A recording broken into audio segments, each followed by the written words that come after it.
What's going on, everybody? Tim from Tierfon Orbital.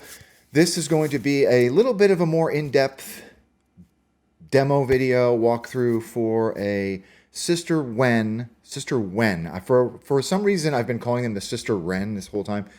This is a pair of Sister Wens from CCSabers, dual hilts.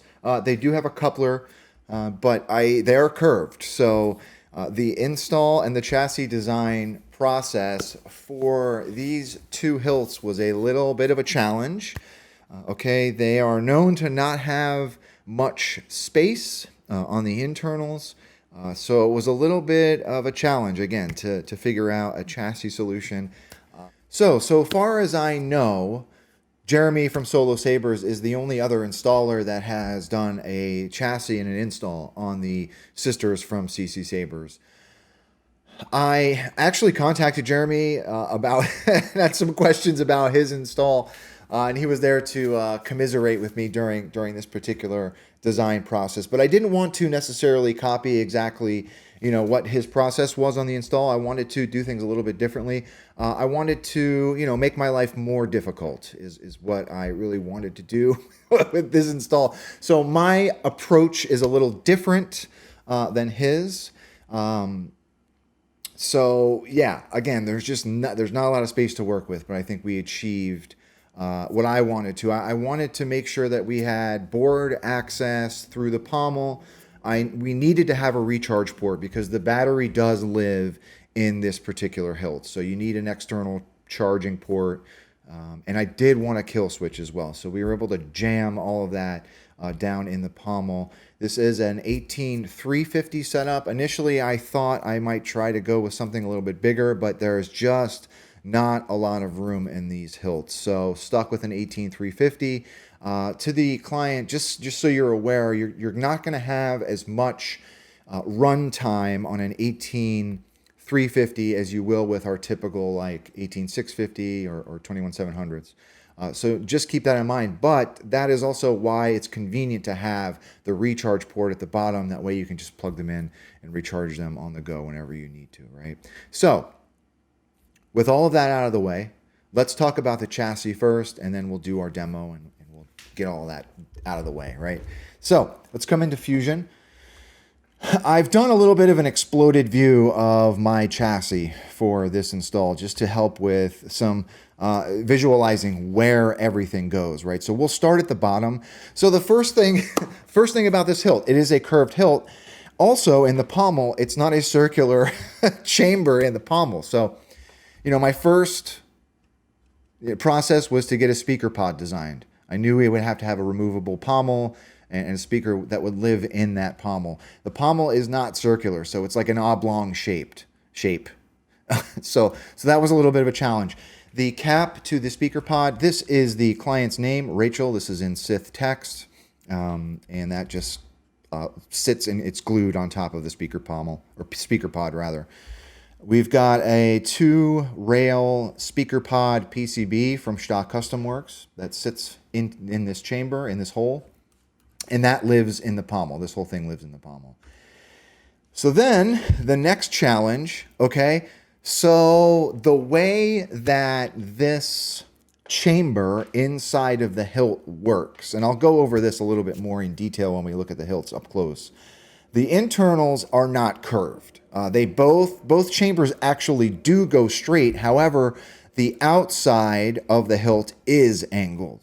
So I needed to figure out the exact angle in order to make an angled cap so that it sat flush with the rest of the pommel, right? So that was a little bit of a challenge to get that done. So kill switch lives in the bottom here, so you can have access to that. This is where the 2 pogo pins for the speaker pod are, and this is a USB-C data/charging module. So this is how we achieve the ability to not only charge, but access the board. This is wired in tandem with not only this module, but it also goes to a male USB module that plugs into the board, and that all lives inside of the hilt. So that's how we charge and get data access, right? Here is the chassis, very simple chassis, no greeblies. You're never going to see it, so I didn't want to get crazy with designing anything. We've got a 18350 battery that lives inside of this chassis. I also secured this battery with some Captain tape, just to make sure we're not like sliding around or anything. Making our way up. So past, this is one chamber in the hilt. Then there's like a firewall here with a small hole that you can pass your wires through. And the upper part is where I put the board. Okay, so underneath the board is where that USB-C charging module lives. That's in turn wired up to the battery to help with charging. And then the board just kind of sits on top of that. And then I bring my leads up the top, up to the emitter, right? So I wanted to just give a little bit of a visual design, visual aid to kind of understand what is going on in this hilt, because it was a little bit of a challenge, right? So let's take a look at these. So here they are, okay?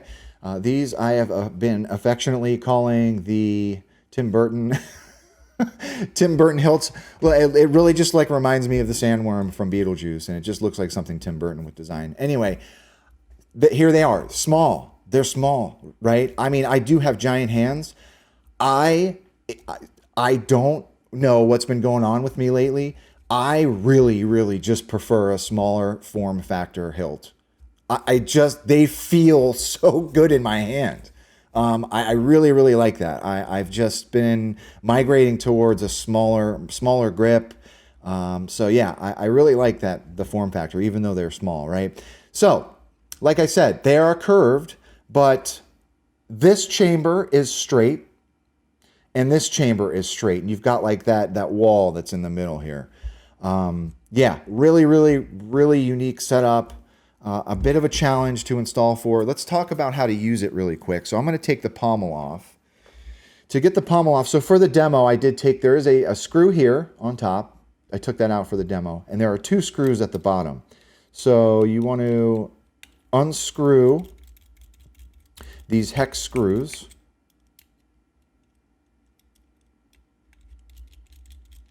Okay. And then your pommel comes off. Now here is so we've got a USB-C charging port and the kill switch down there, right? So no inserting the battery, anything like that. The battery just lives in the hilt.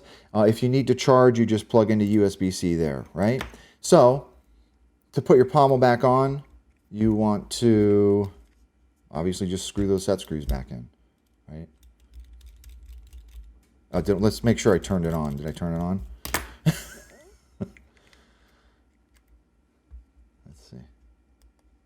No. All right, so unfortunately, there's no way to tell if the hilt is on. You're not going to hear an audible cue because the speaker is not attached, right? So you want to hit your kill switch. So if I'm looking at the hilt from the bottom, right is on, left is off, and you can test by just pushing the activation button just to make sure it's on, right? And then here, I forgot to mention, here's the Speakerpod. You can't quite see, but it says Rachel. Rachel is the client. It's her name on the pommel there. So once you turn it on,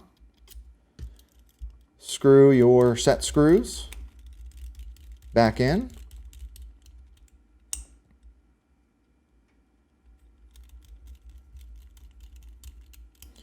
And you're ready to go. Okay, so let's come down to the bottom here. I really love the way that these things feel, even though they're small. So there is a blade plug in here that comes from CCSabers. Let's go ahead and remove that. And you've got a lit PCB emitter that's in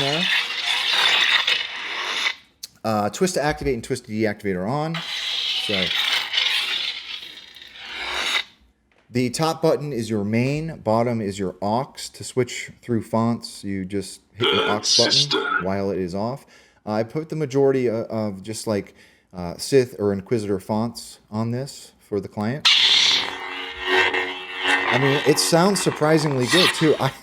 It's a great little hilt, right? So let's put a blade in it. I don't have a short demo blade for this. This does take a 7/8 inch blade, so I'm going to put a full length blade in here. So to put your blade in, make sure that set screw is unscrewed, okay? And then you just slide your blade in. Man, this is such a long blade for this. I do suggest, you know, getting like a shorter blade for these, because they're just it would look a lot cooler. So here we go.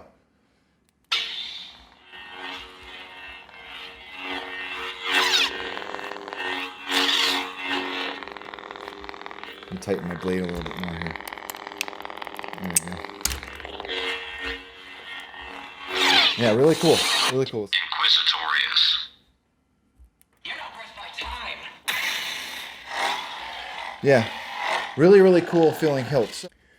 So to activate the color wheel while the blade is on, to change the color of your blade, right?